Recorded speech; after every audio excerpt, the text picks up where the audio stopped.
Olá, aprendiz, tudo bem? Hoje eu trouxe um jogo da coleção da Oficina do Aprendiz.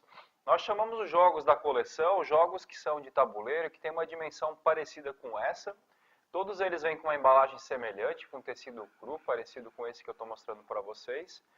E aqui no caso, hoje eu vou apresentar para vocês o Oda, um jogo que é muito tradicional nas nossas intervenções, no nosso uso do dia a dia, e que acaba encantando uma grande diversidade de pessoas.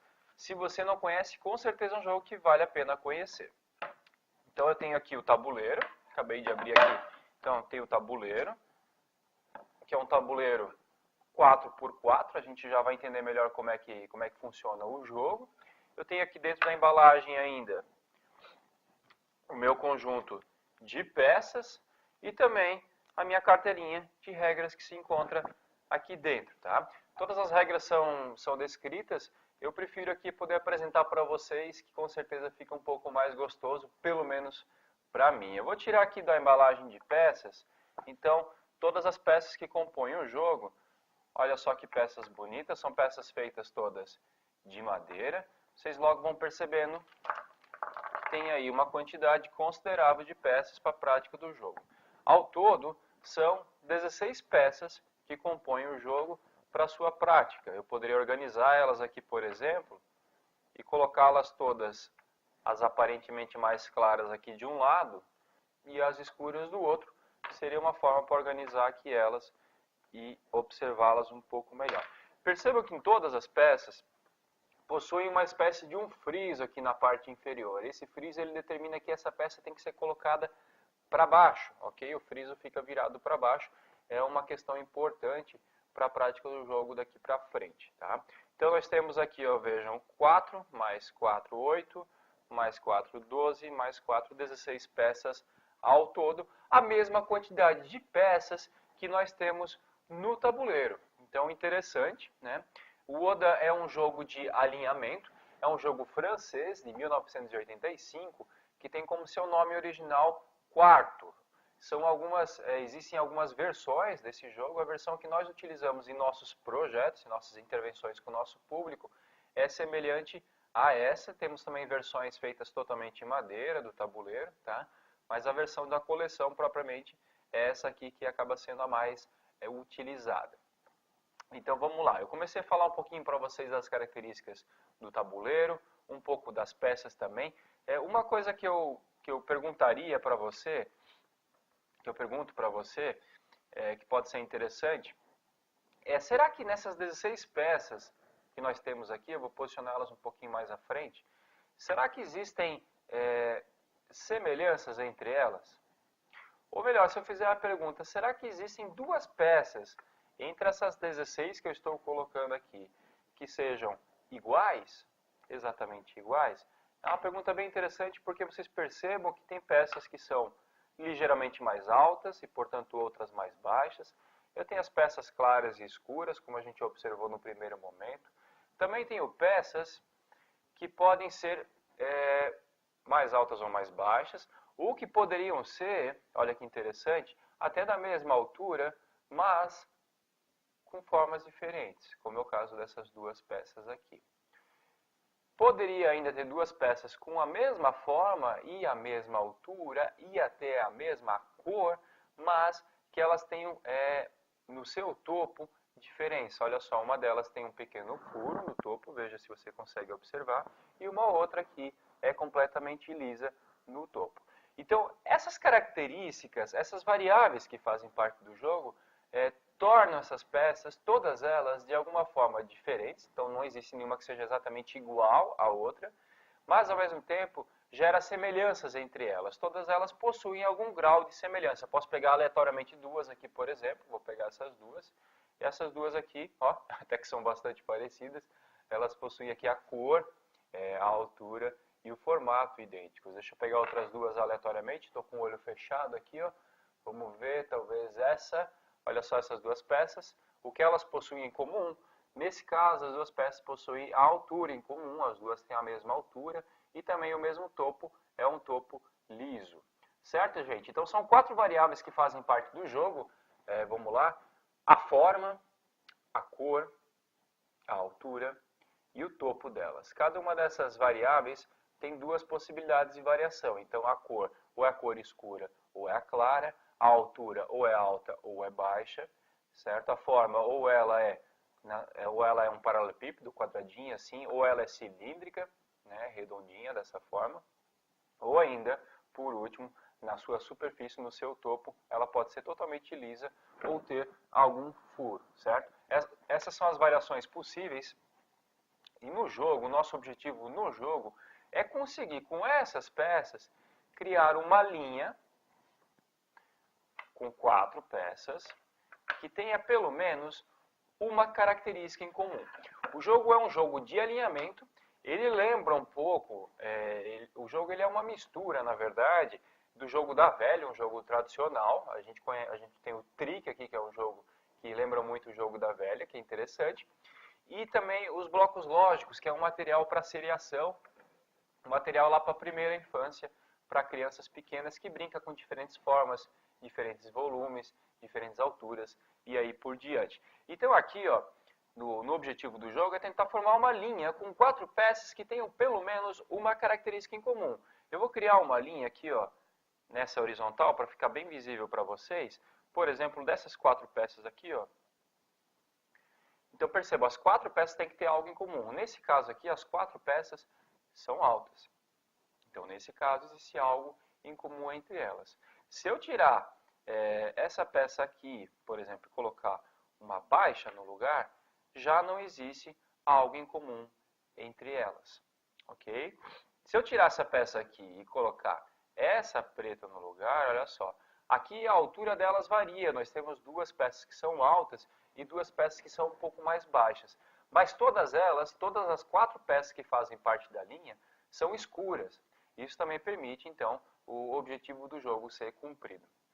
Então, qualquer uma dessas características, seja a cor, seja o tamanho, como eu mostrei para vocês, poderia ser o topo também da peça. Olha só, a gente varia na cor e varia no tamanho delas, mas, nesse caso aqui, as 4 possuem um furo na sua superfície, no seu topo, um furinho, e, portanto, as 4 possuem pelo menos uma característica em comum, certo?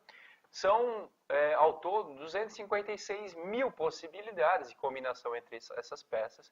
É uma questão da análise combinatória, da matemática que está presente aqui no jogo e que é bem interessante. Então, não são tantas variações assim nas características das peças, mas na combinação entre elas, nós chegamos a esse número exorbitante de 256 mil possibilidades, então, de combinação entre elas, o que permite aí inúmeras partidas bem saborosas, bem divertidas e diferentes uma da outra, o que é bem legal para o jogo também.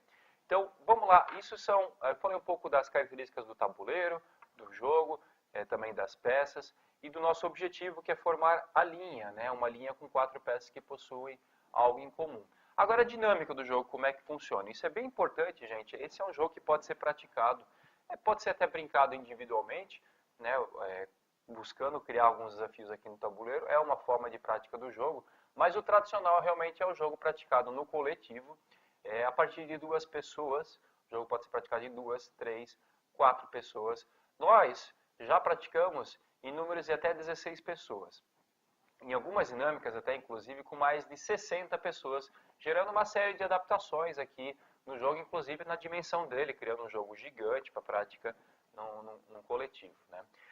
Mas para essa versão em mesa, então, a gente sugere a prática de 2, 3 ou até 4 pessoas. É possível praticar em 5, aí mais um número ideal seria até 4 pessoas, fica num nível estratégico bem interessante. Todas as peças começam fora do tabuleiro, do jeito que estão aqui, então percebam que elas estão fora.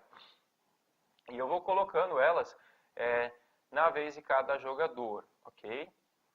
Então percebam que são 16 casas, 16 peças, a tendência é que essas casas comecem a ser ocupadas. As peças são colocadas de fora para dentro, elas nunca são movimentadas dentro do tabuleiro. Então na minha jogada, eu coloco uma peça aqui dentro, por exemplo, na jogada do João ele coloca uma outra peça, e aí por diante a gente não movimenta essas peças que estão aqui dentro. É uma questão muito importante também, é bem característico de jogos de alinhamento, correto? Então essa é uma questão bem importante do posicionamento inicial das peças. Uma outra questão bem importante, bem legal, é o seguinte. Quando eu for jogar, vamos supor que eu comece a partida, né? O tabuleiro está liso, aqui não temos nenhuma peça aqui dentro, todas as peças estão fora, e eu vou começar a jogar. Na minha jogada, eu escolho uma das peças que está fora do tabuleiro, qualquer uma delas, poderia ser essa aqui, uma peça clara, cilíndrica, alta e lisa no topo. Eu escolho essa peça e passo a peça para o próximo jogador, o jogador à minha esquerda. Ele irá colocar essa peça dentro do tabuleiro. Então percebam, eu escolhi uma peça, mas eu não coloquei ela dentro do tabuleiro. Eu escolhi uma peça e passei para o próximo jogador. Esse jogador colocará essa peça dentro do tabuleiro e na sequência da sua jogada, ele escolherá uma outra peça aqui fora e passará para o outro jogador que está à sua esquerda e assim por diante. Então, na regra original do jogo, gente, isso é bem importante para a dinâmica do jogo, o jogador sempre escolhe uma peça a ser colocada pelo outro jogador que está à sua esquerda. Isso é bem legal porque gera uma dinâmica de tomada de decisões no jogo que é curiosa, que é interessante, que você depende diretamente da ação de escolha do outro jogador para poder tomar a sua decisão. Isso é bem interessante e é importante ser respeitada essa regra para o bom funcionamento do jogo. Uma outra questão bem importante é que todas as peças que estão fora do tabuleiro, elas são públicas, ou seja, elas pertencem a qualquer pessoa. Não quer dizer que essas peças, por estarem mais próximo da Maria, que está à minha direita, ou essas por estarem mais próximas do João, que está aqui à minha esquerda, que portanto será dele ou dela. Não, não é assim que funciona. Todas as peças são coletivas, então qualquer pessoa pode pegar qualquer uma das peças que estão fora do jogo. Assim como qualquer pessoa também pode aproveitar qualquer linha que já esteja formada dentro do tabuleiro. Eu vou criar uma situação aqui, ó, colocar algumas peças aqui dentro. Então qualquer jogador pode aproveitar qualquer linha que está formada, por exemplo aqui, ó. Eu tenho uma linha com 3 peças pretas no tabuleiro, certo? Então, se algum jogador passar uma peça preta para mim, por exemplo essa aqui, eu posso aproveitar essa peça preta aqui, independente de ter sido outras pessoas que colocaram essas peças na linha, e fechar o meu quarto, fechar o meu Oda aqui, ó. Eu coloco essa peça aqui e tenho uma linha com 4 peças aqui alinhada, então. Olha que bacana. Vence a pessoa que colocar a 4ª peça e, portanto, fechar a linha e observá-la. É importante observar essa linha também. Eu coloquei essa peça, observei a linha e verbalizei ao grupo, fechei uma linha com 4 peças escuras. Pode acontecer, e acontece com frequência, de colocar uma peça em jogo e essa peça fechar uma linha e o jogador não perceber isso, não identificar isso. O jogo pode continuar, nesse caso ele continua, ninguém fala nada, é bom todo mundo ficar em silêncio nesse momento, então ninguém fala nada, certo? O jogo continua e o próximo jogador que for praticar a sua jogada, for jogar e identificar essa linha e verbalizar, então ele pode dizer, o João aqui à minha esquerda pode dizer, olha, tem uma linha, ele coloca uma outra peça qualquer, por exemplo aqui na frente, e diz, olha, tem uma linha com 4 peças escuras e essa linha vence o jogo.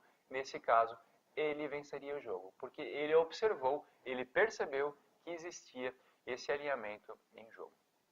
O Oda é uma ótima ferramenta, gente. O jogo pode ser praticado em partidas rápidas, assim, partidas de 10 minutos. Existem casos de partidas um pouco mais longas também, de 15 até 20 minutos. Então, são partidas razoavelmente rápidas. É legal porque você pode praticar mais uma partida também, né? Em uma sessão pode ser praticado mais uma partida, fazendo algumas considerações importantes. E ele é um jogo que exige muita atenção, já que são muitas combinações possíveis entre essas peças. Então, é exigida muita atenção dos participantes. Atenção sustentada, algo muito próprio de jogos de alinhamento. É uma habilidade, é uma competência que acaba sendo muito exigida, certo? Existem algumas possibilidades também de adaptação do jogo, adaptações de regras aqui, que permitem outras formas de prática do jogo.